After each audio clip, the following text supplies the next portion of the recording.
नमस्कार साथियों, जैसा कि हमने अपने सिटी 24 न्यूज चैनल के दर्शकों को बताया था कि हमारा एक खास प्रोग्राम रूबरू शुरू हो गया है, जिसमें हम शहर की शख्सियतों से आपकी मुलाकात करवाते हैं। तो ऐसे ही आज शहर की शख्सियत हमारे बीच में है, पंडित अंकित शर्मा जी। तो मैं आपका स्वागत करता हूं अंकित जी। जी धन्यवाद। और मैं अपने दर्शकों को बताना चाहता हूं कि अंकित जी सुंदरकांड के विशेषज्ञ हैं और इसको प्रसारित करने के लिए ये दिन रात प्रयास कर रहे हैं, जिससे आज के युवा उस चीज को समझे और जो धर्म के बारे में जानते हैं या विश्लेषण रखते हैं उनको भी ये अपनी बातों से, अपने गीत की बातों से प्रभावित करते हैं। तो मैं अंकित जी, मैं चाहता हूं कि आप थोड़ा सा अपना परिचय दें कि आपकी एजुकेशन क्या है, आपने क्या मास्टर डिग्री की है, थोड़ा सा आप बताएं हमारे दर्शकों को। नमस्कार, मेरा नाम पंडित अंकित शर्मा है। मैं ग्वालियर का ही निवासी हूँ। मैंने बीएससी कंप्यूटर साइंस से की है और उसके बाद हिंदी लिटरेचर से एमए, और अब वर्तमान में सुंदरकांड को लेकर जो सेवा कार्य चल रहा है वो सब। तो एजुकेशन के बाद मैं ये जानना चाहता हूँ कि मैंने आपके बायोडाटा में या आपने मुझे जब बात हुई थी बताया था कि आपकी जॉब पुलिस विभाग में लग गई थी। तो आपने मतलब कैसे प्रभावित होकर या आपका मन कैसे हो गया? लोग तो इतनी मेहनत करते हैं, पुलिस में जॉब लगने के बाद आपने उसको छोड़ा, तो वो क्या संदर्भ रहा, थोड़ा सा आप बताएं। चूंकि हमारे पिताजी पुलिस विभाग में थे, हमारे जो एक पूरा परिवार है वो लगभग पुलिस में ही है, और शुरू से हम जो घर में देखते हैं तो कहीं ना कहीं हम भी उससे जुड़ना चाहते हैं, और एक ये मन में भाव भी था। लेकिन जब ग्रेजुएशन कंप्लीट हुआ तो उस बीच एक पुस्तक मेरे हाथ लगी जिसका नाम था स्वामी विवेकानंद की आत्मकथा। वो शंकर एक राइटर है, उनकी किताब है। तो उस पुस्तक को पढ़ने के बाद मुझे ऐसा लगा कि अपन किसी और काम के लिए बने हैं। तो पूरा एक जीवन ही परिवर्तन हो गया, और उसके बाद फिर ये राम काज शुरू हो गया। संस्था का एक कार्यक्रम हमने शुरू किया, लोगों के सेवा कार्य शुरू हुए, और फिर ये सुंदरकांड की यात्रा शुरू हुई। क्योंकि सुंदरकांड की ये यात्रा ऐसा नहीं है कि हमारे परिवार में कोई पंडिताई होती है या कोई कथावाचक है। उस परिवार में मैं ही एक ऐसा जन्मा हूं जो एक इस परंपरा को शुरू किया है। लेकिन चूंकि ये जो कथा वाचन का काम है, ये कोई ऐसा नहीं कि कुछ नहीं कर पाए तो ये कर रहे हैं। ये उद्देश्य से शुरू हुआ है एक। क्योंकि आप देखते हैं कि जगह जगह अखंड रामायण के पाठ होते हैं, 24-24 घंटे की अखंड रामायण होती है। तो ऐसे ही किसी एक अखंड रामायण में भी गया हुआ, तो लोग बुला लेते थे, क्योंकि मैं बचपन से ही हनुमान जी से जुड़ा रहा हूँ और गायन शुरू से रहा है। तो बोले पंडित जी हमारे यहाँ जाना, रामायण बैठी है। तो ऐसे हम भी एक जगह चले गए। 2018 की बात मैं आपको बता रहा हूँ। तो उस समय क्या हुआ, अखंड रामायण का पाठ मंडली कर रही थी, तो कुछ लोग वहां नाच रहे थे। तो मुझे अच्छा लगा कि चलो मानस की चौपाइयों को लोग नाच रहे हैं। लेकिन थोड़ा सा मैं जब बैठा सुना तो मैं हैरान हो गया, क्योंकि प्रसंग चल रहा था कि राजा दशरथ जी मर गए, उनकी लाश सामने पड़ी हुई है, रानियां बैठ के रो रही हैं और लोग नाच रहे हैं। मतलब कि जो पढ़ रहे हैं उनको भी नहीं पता है कि वो क्या पढ़ रहे हैं, और जो सुन रहे हैं वहां बैठे उनको भी नहीं पता है। उनको बस इससे मतलब है कि बढ़िया सा रिदम बज जाए, भजन हो जाए और हम नाच ले। तो मुझे लगा कि ये तो एक बहुत गलत हो रहा है, ऐसा नहीं होना चाहिए। तो मुझे लगा कि इस पे क्या किया जाए। तो क्योंकि सुंदरकांड पे मेरा बचपन से ही कमांड थी, तो मैंने कहा कि सुंदरकांड को लेकर काम करेंगे, इस माध्यम से कुछ करेंगे। तो तब से यात्रा शुरू हो गई। मैं जगह जगह सुंदरकांड समझाता फिरता हूँ और लोगों से यही कहता हूँ कि भैया आप मुझे तभी बुलाएं जब आपको सुंदरकांड समझना हो, वरना करने वाले तो बहुत लोग हैं ना। तो ये यात्रा वहां से सुंदरकांड की शुरू हो गई। बहुत बढ़िया आपने कि एक आप जब शिकागो हमारे विवेकानंद जी गए थे और कन्याकुमारी से जहां उनको भी ऐसी शक्ति प्राप्त हुई थी, जिसके बाद उन्होंने अध्यात्म की ओर प्रवेश किया था और उनकी किताब पढ़कर आपने भी उस क्रम को आगे रखा। बड़ी खुशी की बात है कि इतनी उम्र में आप भी एक अच्छी सोच लेकर काम कर रहे हैं धार्मिक क्षेत्र में। तो मैं ये जानना चाहता हूँ क्या इस पर आपने कोई किताब वगैरह भी लिखी है? ऐसा हाँ, थोड़ा सा आप सुंदरकांड को समझाने के जितने प्रयास मुझसे हो रहे हैं मैं कर रहा हूँ। चाहे वो सांस्कृतिक कार्यक्रमों के माध्यम से हो, चाहे वो किसी कॉलेज स्कूल में जाकर हो, या आपने जैसे आज हमें यहाँ बुलाया इस माध्यम से हो। तो एक चूंकि लेखन क्षेत्र में भी मेरा एक हाथ है, तो मैंने एक किताब ये लिखी, मेरी नजर से सुंदरकांड। ये पुस्तक अभी पिछले साल ही प्रकाशित हुई है। इसके अंदर सुंदरकांड की 40 चौपाइयां हैं। अरे वाह। और 40 चौपाइयों को मैंने व्याख्या करी है उसकी, कि भाई ये हमारे लिए क्यों जरूरी है। हम सुंदरकांड पढ़े ये ठीक है, लेकिन वो सुंदरकांड हमारे लिए क्यों जरूरी है, वो सारा वृतांत मैंने इस पुस्तक में रखा है। आप दर्शकों को ये मेरी नजर से सुंदरकांड पुस्तक है, और ये बड़ी सहजता से उपलब्ध है, अमेजॉन फ्लिपकार्ट पे आसानी से उपलब्ध हो जाती है। मतलब ऑनलाइन भी आप इस पुस्तक को मंगा सकते हैं। अंकित जी ने बताया है कि आप जब भी धर्म के क्षेत्र में अपनी अन्य गतिविधियों से जब आपको फुर्सत मिल जाए और आपको धार्मिक चीजों को ज्ञान लेने की आवश्यकता पड़े तो आप ये किताब जरूर खरीदें। अमेजोन और फ्लिपकार्ट से बताया कि आप ले सकते हैं। तो मैं अंकित जी से थोड़ा सा, मैं किताब में जो चौपाई लिखी है उनको आप संगीत के माध्यम से जरा हमारे दर्शकों को सुनाएंगे तो थोड़ा सा उनको भी आनंद आएगा। तो मैं चाहता हूं कि आप थोड़ा सा कुछ संगीत के माध्यम से सुनाएं, फिर हम आगे अपनी बात जारी रखेंगे। सुंदरकांड वैसे पूरा ही सुंदर है, उसका नाम ही सुंदरकांड है, लेकिन आपने चौपाई सुनाने की बात की तो मैं आपको सुंदरकांड की वो चौपाई सुनाता हूँ जो सुंदरकांड में सबसे सुंदर है। यदि सुंदरकांड से अपन एक चौपाई निकालें तो फिर अपन इस एक चौपाई को निकाल सकते हैं, जो कि भगवान श्री राम सभी वानर भालुओं से कह रहे हैं। एक सुंदर सी चौपाई थी। बहुत बढ़िया। निर्मल मन जन सो मोहि पावा, निर्मल मन जन सो मोहि पावा, मोहि कपट छल क्षेत्र न भावा, मोहि कपट छल क्षेत्र न भावा, श्री राम जय राम जय जय राम, श्री राम जय राम जय जय राम। बहुत ही सुंदर भजन है, चौपाई है। आप लोग भी जब भी सुंदरकांड कराने की और उसको समझने की आपको जरूरत पड़े और इन आज के समय में मंगलवार या शनिवार या आपके बच्चों के जन्मदिन हो या कोई धार्मिक आयोजन आपका कराने का मन हो तो मैं चाहता हूं कि आप अंकित जी को जरूर बुलाएं, क्योंकि वो देखो लोग आते हैं सुंदरकांड करते हैं और चले जाते हैं। मैंने कई बार देखा है लगभग 1 घंटा 20 मिनट या 1 घंटे में या वो जैसा भी फिर अपने इसमें बीच में कुछ गानों की धुन लगा के उसको बताते हैं। लेकिन अंकित जी का जो स्वर और जो वाचन का तरीका है वो बिल्कुल एक अनोखा तरीका है। तो आप लोग भी कभी भी जब आपकी इच्छा हो तो आप एक बार याद करें। तो मैं जानना चाहता हूं आपको कि आपने अभी तक आपको इस विषय में क्या कहीं कोई दिक्कत आई, या धर्म के क्षेत्र में एक आप बहुत अच्छा काम कर रहे हैं तो कभी कभी क्या होता है कि कुछ अधर्मी भी होती है, हर जगह होते हैं ना, तो कभी आपको इस बीच में किसी ने कोई सवाल किया हो ऐसा जो आपको आज तक याद हो कि आप ये काम क्यों कर रहे हैं? आपने बिल्कुल सही कहा। इस क्षेत्र में 2 तरह की कठिनाइयां मैं महसूस कर रहा हूं। पहली कठिनाई तो ये है कि खतरा हमें दूसरे लोगों से नहीं है, अपने ही लोगों से, बाहर के लोगों से नहीं है। सबसे बड़ी समस्या ये बन गई है कि धर्म के नाम पर आज जो कथाएं हो रही हैं या जो भी कुछ चल रहा है, इसके अंदर सबसे जो आज कठिनाई मैं महसूस कर रहा हूं वो ये हो रही है कि लोगों ने इन सारे साधनों को मनोरंजन का साधन बना दिया है। सही बात। जबकि ये मनोरंजन नहीं है, मनोमंथन है। बहुत बढ़िया बात। इससे हमें कुछ सीखना था। जैसे कि मैं हमेशा कहता हूं कि ये धर्म ग्रंथ क्या है। जैसे कि हम कोई प्रोडक्ट खरीदने जाते हैं, कुछ इलेक्ट्रिक प्रोडक्ट खरीदते हैं, तो आप देखते हैं कि उसके साथ में कुछ एक कैटलॉग निकलता है, कुछ कागज निकलते हैं, लिखा होता है उसमें कि भाई अगर ये प्रोडक्ट ठीक से नहीं चल रहा है तो आप इसको पढ़ें और संचालित कर सकते हैं। तो मैं हमेशा कहता हूं कि ये जो मानव शरीर है ये इसी तरह का एक प्रोडक्ट है और ईश्वर ने हमें ये सारे धर्म ग्रंथ दिए हुए हैं। जब जीवन में कोई कठिनाई हो, समस्या हो तो इनको खोलें और इनसे समाधान पाए। लेकिन हमने चूंकि इतना हम इतने अंधविश्वासी या मनोरंजन की तरफ इतने आकर्षित हो गए हैं कि इनको भी मनोरंजन का साधन बना दिया हमने। सही बात। तो मैं कठिनाई यही महसूस करता हूं कि सुंदरकांड करता हूं, बहुत जगह समझाता हूं और 99% में सफल रहता हूं, लेकिन 1% लोग वो होते हैं जिन्हें इस तरह के कार्यक्रम, इस तरह की चीजें पसंद ही नहीं आती। उन्हें धूम धड़ाका चाहिए। उन्हें चाहिए कुछ ऐसे भजन और ऐसी चीजें ना जाने भगवान क्या क्या। चूंकि अपन चंबल संभाग में रहते हैं और आसपास के जो एक माहौल को समझते हैं, हाँ, तो कई उल्टे सीधे भजन लोग गा रहे हैं, कर रहे हैं, लेकिन उन्हें ये नहीं पता है कि वो क्यों कर रहे हैं। तो एक समस्या कारण तो मेरे लिए ये लोग हैं कि यही खुद ही धर्म के एक जो दुश्मन बने हुए हैं। सही बात। जबकि हमें चाहिए कि इन ग्रंथों का सम्मान किया। जैसे मैंने आपको जो अभी सुंदरकांड जहां से शुरू हुआ मैंने वो आपको पूरा बताया वृतांत कि ऐसे, तो इस तरह के लोग बहुत ज्यादा हैं।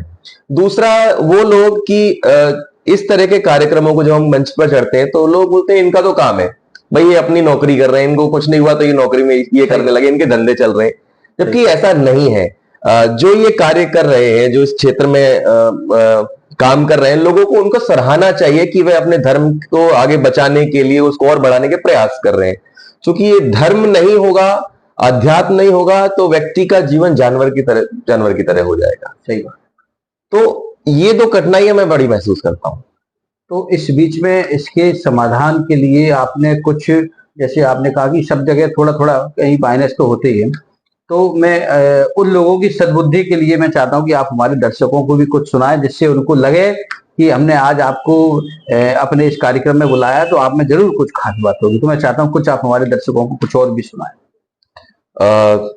ठीक है, मैं आपको कुछ और सुना देता हूँ।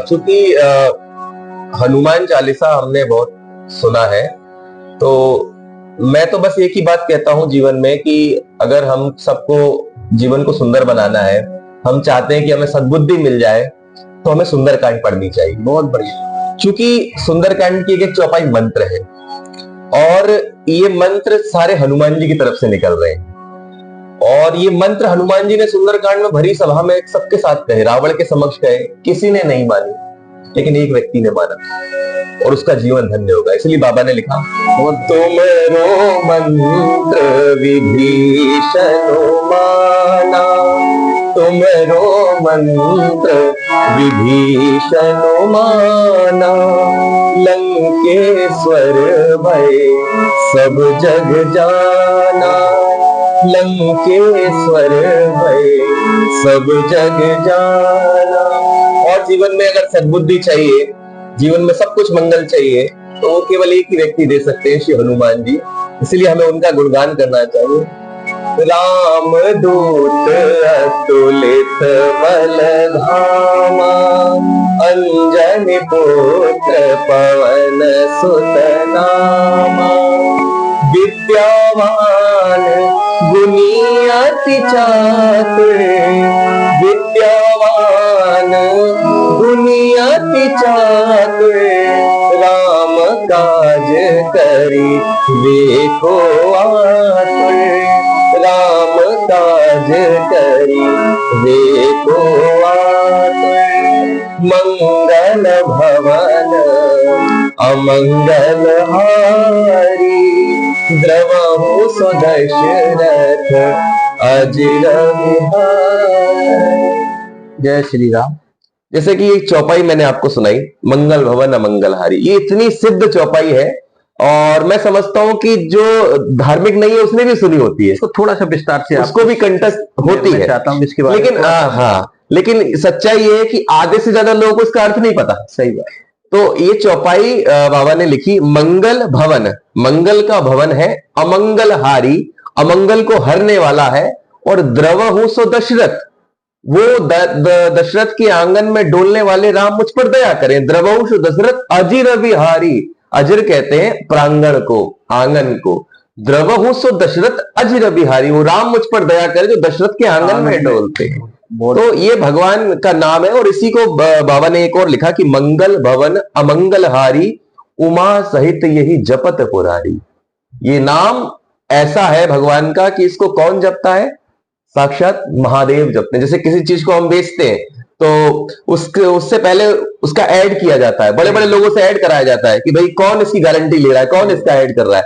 तो कह रहे हैं कि ये नाम है, इसकी गारंटी कौन ले रहा है? इसकी नाम स्वयं गारंटी महादेव लेते हैं। उमा सहित यही जपत पुरारी। और यही हनुमान चालीसा में लिखा है कि जो यह पढ़े हनुमान चालीसा होए सिद्धि साखी गौरी सा। साक्षी कौन है? गौरी यानी महादेव। महादेव। तो ये पूरे नाम की महिमा है। तो ये जो विस्तार से है, ये आपने कहाँ से इतना अर्जन किया आपने? मैंने आपको बताया कि मुझे आज से करीब 10 साल पहले किताब पढ़ने का शौक लग गया। वो एक किताब मेरे हाथ लगी और उसके बाद मुझे किताब पढ़ने का शौक लग गया। तो मैं निरंतर किताबें पढ़ता हूँ। मेरा एक भी दिन ऐसा नहीं जाता कि मैं जिस दिन किताबें ना पढ़ रहा हूँ। अगर मैं, कई बार तो ऐसा होता है कि कोई एक किताब उठा ली तो मैं पूरी उसको खत्म ही करके उठता हूँ। बहुत बढ़िया। तो जितना हम अध्ययन करेंगे उतना हमें ज्ञान होगा, उतना समाधान मिलेगा। और चूंकि मुझे मेरे जीवन में परिवर्तन किताबों के कारण आया, इसलिए जो हमारी संस्था है वो भी इसी पर कार्य करती है। हमने किताबों पर काम शुरू किया, इसलिए हमारे आज 2 पुस्तकालय ग्वालियर शहर में किताबों के लिए चल रहे हैं कि बच्चे किताब, पुस्तकालय। हमारी संस्था, फिर एक प्रयास संस्था जो हम चला रहे हैं, उसके 2 निःशुल्क पुस्तकालय ग्वालियर में हम संचालित कर रहे हैं। आप और एक तो कंपू में जो टकसाल स्कूल का परिसर है उसके अंदर स्वामी विवेकानंद पुस्तकालय चलता है। दूसरा गोल पहाड़िया पर एक डॉक्टर भीमराव अंबेडकर पुस्तकालय वहां भी शुरू हुआ है। तो हमारा तो उद्देश्य ये है कि लोग ज्यादा से ज्यादा किताबें पढ़े। तो उसमें मतलब कि क्या धार्मिक किताबें हम लोग पुस्तकालय में पढ़ने को मिलती हैं या उनकी शिक्षा से संबंधित वो किताबें रहती हैं? वहां सभी तरह की किताबें हैं, क्योंकि आजकल जो पुस्तकालय हो रहे हैं, जो चल रहे हैं, आप देखेंगे जगह जगह पुस्तकालय है, लेकिन वो पुस्तकालय नहीं है, वो एक हॉल है जिसके अंदर एक वाईफाई लगा हुआ है और वहां कंपटीशन कुछ बच्चे बैठ रहे थे और उन्हें हम पुस्तकालय का नाम दे देते हैं। जबकि पुस्तकालय, जिस आलय में पुस्तकें हो वही तो पुस्तकालय है। जहां पुस्तक ही ना हो वो कैसा पुस्तकालय? तो हमने वहां पुस्तकें रखी हैं और सारी पुस्तकें नर्सरी से लेकर आपको यूपीएससी तक की किताबें मिलेंगी। धार्मिक पूरा साहित्य धार्मिक आपको वहां मिलेगा, साहित्य मिलेगा आपको, और ये सारी किताबें दान की हैं। अच्छा, हाँ। तो आप लोगों को हमारे इस चैनल के माध्यम से भी ये संदेश भी जरूर दें। हाँ, यदि आपके पास भी पुरानी किताबें हैं और आप उन्हें डोनेट करना चाहते हैं तो आप हमारी संस्था को डोनेट कर सकते हैं। फिर एक प्रयास संस्था का नाम है, और तो उसमें कोई नंबर वगैरह आपका हो जो कलेक्शन कर सकते हैं या आपसे कैसे? हमारी संस्था का नंबर है 8517030885।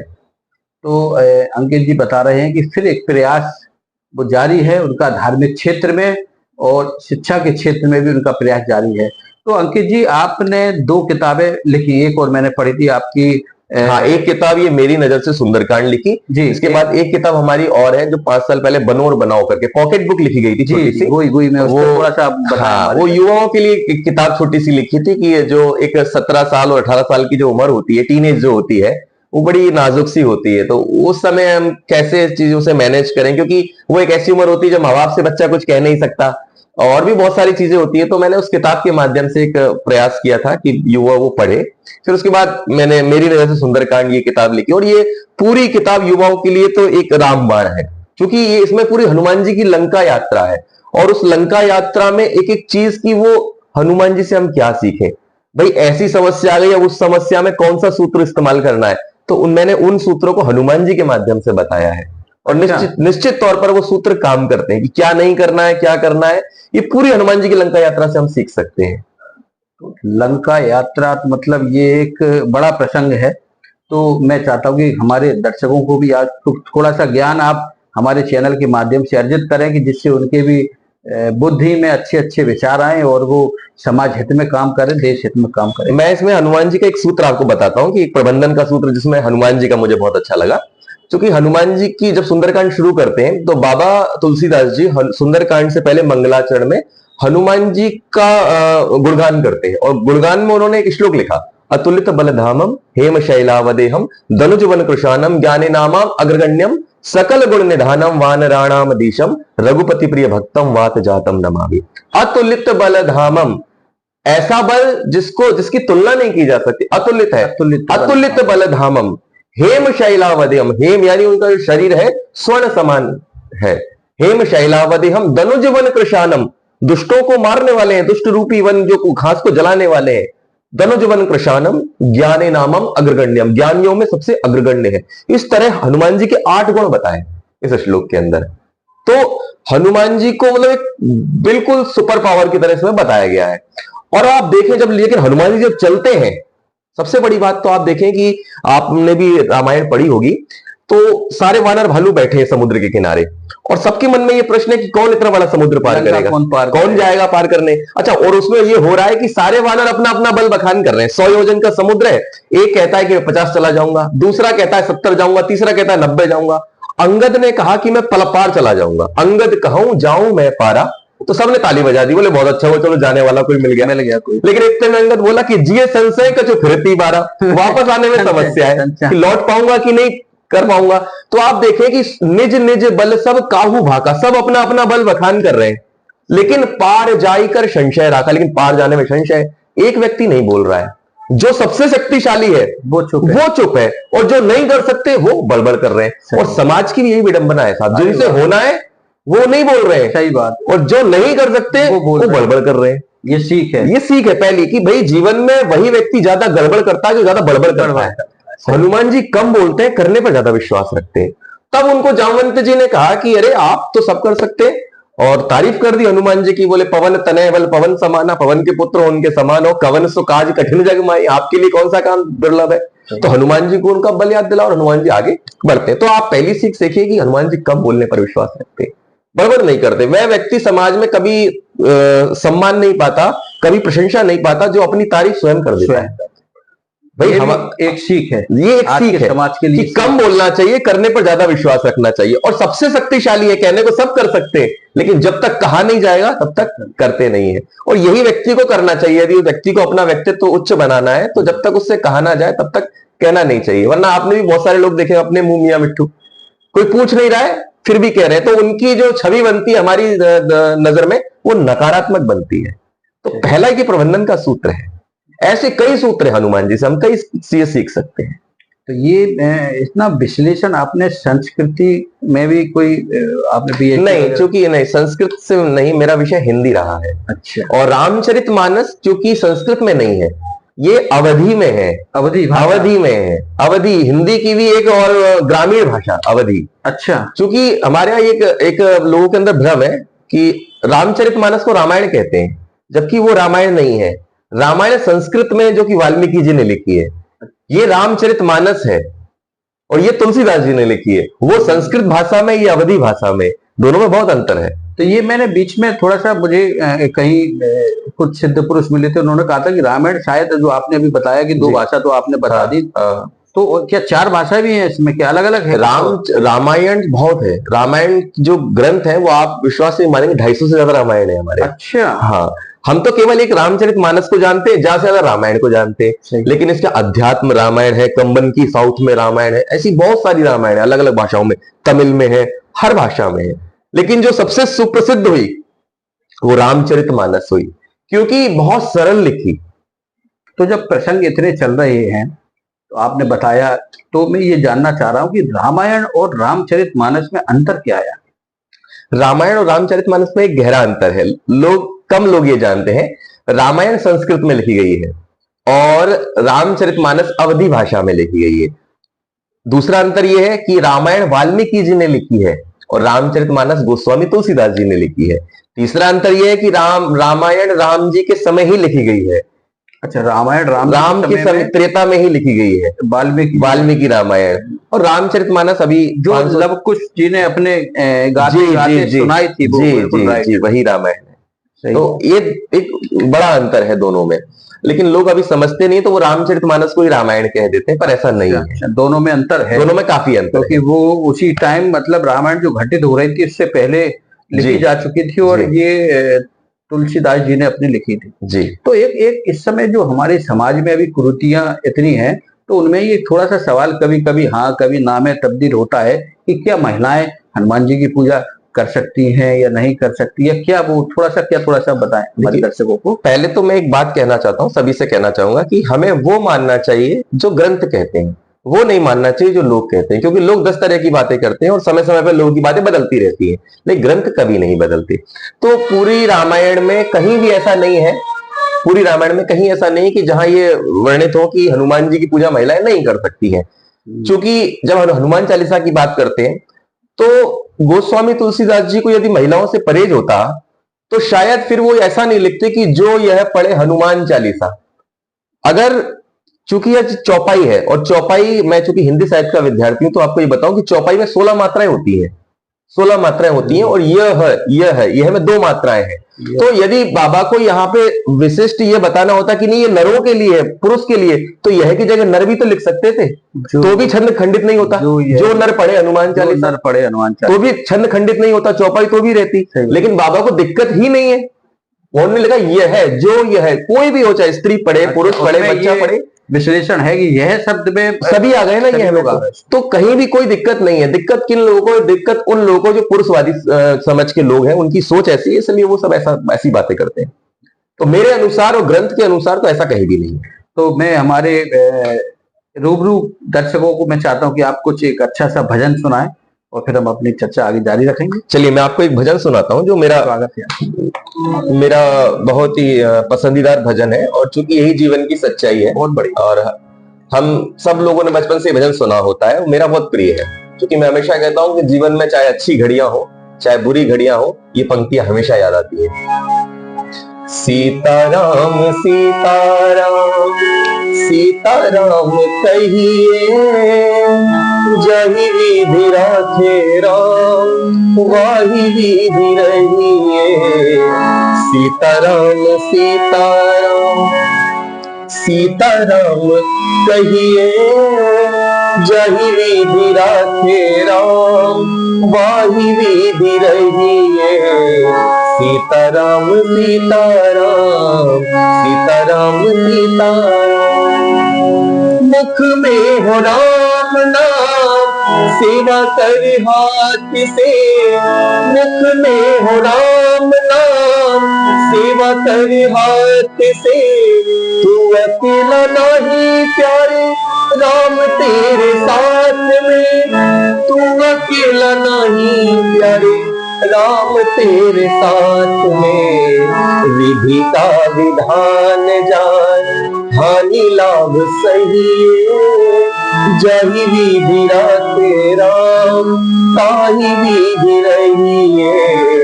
सीताराम सीताराम सीताराम कहिए, जही विधि राखे राम वाही विधि रहिए। सीताराम सीताराम।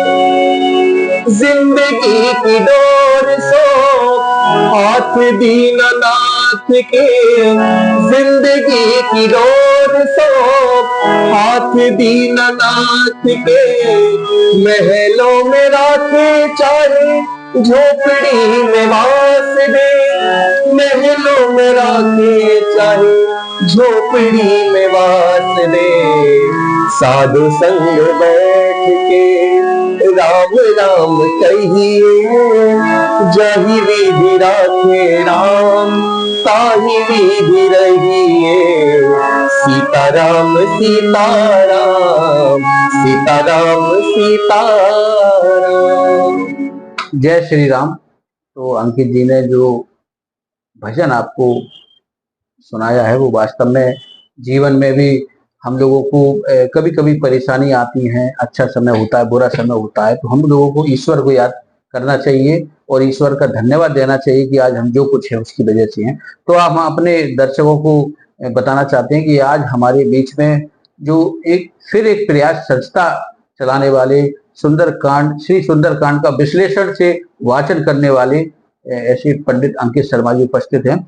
तो इन्हों को मैं जब इनके बायोडाटा पढ़ रहा था तो इन्होंने बताया था कि समाज सेवा के क्षेत्र में भी आप बहुत अच्छा काम कर रहे हैं। तो मैं चाहता हूं कि उस विषय को भी आप छुएं और समाज सेवा के बारे में बताएं, क्योंकि आपको अभी तक 45 सम्मान प्राप्त हुए हैं जैसा कि मैंने पढ़ा इसमें। तो वो समाज सेवा आप क्या करते हैं वो भी हमारे दर्शकों को बताएं।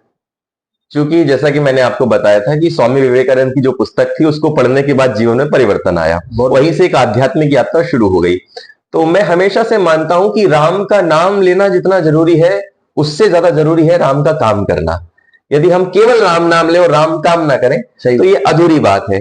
तो फिर हमने कुछ सेवा कार्य शुरू किए, क्योंकि बाबा तुलसी मानस में लिखते हैं कि सिया राम में सब जग जानी।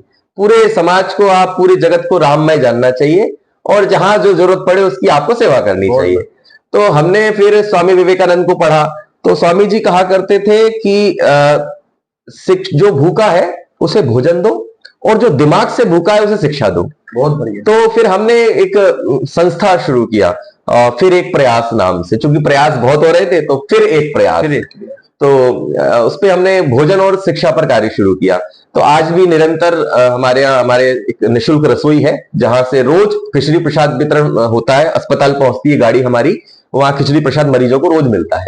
इसके अलावा 2 पुस्तकालय हमारे संचालित होते हैं, स्वामी विवेकानंद पुस्तकालय, एक है डॉक्टर भीमराव अंबेडकर पुस्तकालय। तो हमारा उद्देश्य ये है कि हम जगह जगह पुस्तकालय खोलें निःशुल्क, ताकि लोग किताबों से जुड़े, क्योंकि जिसके जीवन में किताबें आ जाती हैं उसका जीवन पूरा प्रकाशमय हो जाता है। चूंकि मेरे जीवन में भी परिवर्तन किताबों के कारण आया, बताया, तो इसीलिए मुझे ऐसा लगता है कि किताबें बहुत जरूरी हैं। तो ये 2, शिक्षा और भोजन पर हमारी संस्था ये कार्य कर रही है। ये राम काज हमारा चल रहा है। बहुत बढ़िया। तो आज के युवाओं को आप इन राम काज के बारे में क्या संदेश देना चाहेंगे, क्योंकि युवा पीढ़ी आज की थोड़ा सा भटके हुए वातावरण में है, तो उनको आप कुछ संदेश दें जिससे कि उनके भी मन के विचार जो भटकन की ओर हैं, वो देश की ओर, धार्मिक ओर अपने विचार अच्छे बनाएं। तो ऐसा उनको आप कुछ संदेश दें। देखिए, मैं हमेशा से एक बात कहता हूं कि चूंकि मेरा जीवन पूरा हनुमान जी के आसपास घूमता है, और सभी जितने भी हमारे देवी देवता हुए, जितनी कथाएं हुई, उनमें से एक हनुमान जी ऐसे पात्र हैं जो जीवन में कभी असफल नहीं हुए, सही, हमेशा उनने सफलता हासिल की। तो मुझे लगता है कि हमें, जैसे कि महाभारत के अंदर एक युक्ति है कि भाई हम सब लोग एक जीवन के रास्ते पर चल रहे हैं, तो वहां एक प्रश्न उठता है कि व्यक्ति किस रास्ते पर चले। तो उसमें एक युक्ति है कि महाजनो एन गथा सुपंथा, अर्थात उस रास्ते पर चला जाए जिससे महापुरुष होकर गुजरे हो, ताकि आप भी वहीं पहुंचेंगे जहां महापुरुष पहुंचे हैं। तो मुझे लगता है कि जीवन में हर युवा सफलता चाहता है, उसे किसी भी कीमत पर सफलता चाहिए, चाहे भौतिक सफलता हो, आध्यात्मिक सफलता हो, पारिवारिक, सामाजिक, हर क्षेत्र में सफलता व्यक्ति चाहता है। तो यदि आपको संपूर्ण सफलता चाहिए तो वो केवल हनुमान जी के मार्ग से मिलेगी। तो मैं हमेशा कहता हूं कि सफलता चाहिए तो आप हनुमान जी का हाथ पकड़ लीजिए। और हनुमान जी कहां है? हनुमान जी सुंदरकांड में। आप एक बार सुंदरकांड को पकड़ लीजिए, आपका संपूर्ण जीवन सुंदर हो जाएगा। जीवन का कोई ऐसा क्षेत्र नहीं बचेगा जहां आपको कोई कमी महसूस होती हो। तो मैं बस यही संदेश देना चाहता हूं कि अगर आप सफलता चाहते हैं, जीवन में सुंदरता चाहते हैं, तो आप सुंदरकांड को पकड़ लीजिए। आपके जीवन, आपको पता भी नहीं चलेगा कि कब आप वहां पहुंच जाएंगे जहां पहुंचना चाहते हैं। तो हमारे आज के इस कार्यक्रम में, जिसमें पंडित अंकित शर्मा जी हमारे आज के मेहमान थे, जिन्होंने बताया कि शिक्षा का साथ हमेशा पकड़ के रखें, क्योंकि शिक्षा ही एक ऐसी नीति है जो आपको अच्छे मार्ग पर ले जाती है। क्योंकि इन्होंने भी किताबें, पुस्तक पढ़ के ही आज अध्यात्म का मार्ग चुना है, लेकिन जीवन में अगर कोई आपका सच्चा दोस्त है तो वो शिक्षा ही होती है। और इसी नीति को आगे बढ़ाने के लिए अंकित जी ने 2 लाइब्रेरी भी खोली है, और लोगों को समाज सेवा के क्षेत्र में काम करने के लिए जो फिर एक प्रयास संस्था काम कर रही है, इसके माध्यम से अंकित जी को अभी तक 45 सम्मान भी प्राप्त हुए हैं। तो मैं आपका बहुत बहुत धन्यवाद देता हूं कि आपने अमूल्य समय दिया। आपको सिटी 24 परिवार की ओर से आपका बहुत बहुत धन्यवाद।